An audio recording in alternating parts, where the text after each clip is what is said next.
తెలుగు రాష్ట్రాల్లో అతిపెద్ద lift manufacturer lifts ట్రై.com dealership కూడా ఇవ్వబడును. ఏపీ మాజీ సీఎం వైసీపీ అధినేత జగన్ పై కేసు నమోదైంది. ఎమ్మెల్సీ ఎన్నికల కోడ్ అమల్లో ఉందని అధికారులు హెచ్చరించినా పట్టించుకోకుండా గుంటూరు మిర్చి యార్డ్లో కార్యక్రమం నిర్వహించడంపై గుంటూరులోని నల్లపాడు పోలీస్ స్టేషన్లో కేసు నమోదు చేశారు. జగన్మోహన్ రెడ్డితో సహా మరో 8 మంది వైసీపీ నేతలపై పోలీసులు కేసు నమోదు చేశారు. కుడాలి నాని, అంబటి రాంబాబు, లేళ్ల అప్పిరెడ్డి, నందిగం సురేష్, పిన్నెల్లితో పాటు గుంటూరు మేయర్ కావటి మనోహర్ నాయుళ్లను ఈ కేసులో నిందితులుగా చేర్చారు.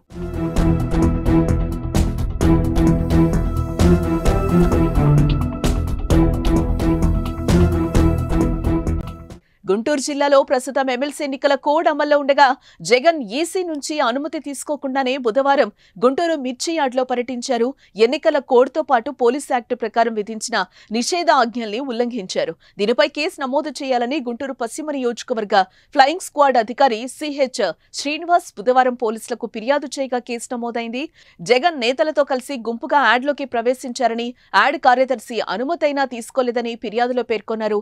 స్థానిక ప్రజలు మిర్చి లోడ్ తో వచ్చిన రైతులకు అసౌకర్యం, ఆటంకం కలిగించినట్లుగా గుర్తించామని, మిర్చి యార్డ్ ఎదుట రోడ్డుపై పెద్ద సంఖ్యలో వైసీపీ నేతల అనుచరులు చేరడం వల్ల ట్రాఫిక్ అంతరాయం కలిగి వాహనదారులు ఇబ్బందులు పడ్డారని వివరించారు. ఎలాంటి ముందస్తు అనుమతులు తీసుకోకుండా అనుచరులతో వచ్చి ప్రజలను ఇబ్బందులకు గురిచేయటం ఎన్నికల నిబంధనలకు విరుద్ధమని, వారిపై చర్యలు తీసుకోవాలని ఎన్నికల అధికారులు ఫిర్యాదులో పేర్కొన్నారు.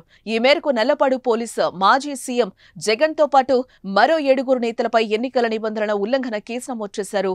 ఇంకా ఈ కార్యక్రమంలో పాల్గొన్న వారిని గుర్తించి కేసులో చేర్చే అవకాశాలు కూడా కనిపిస్తున్నాయి.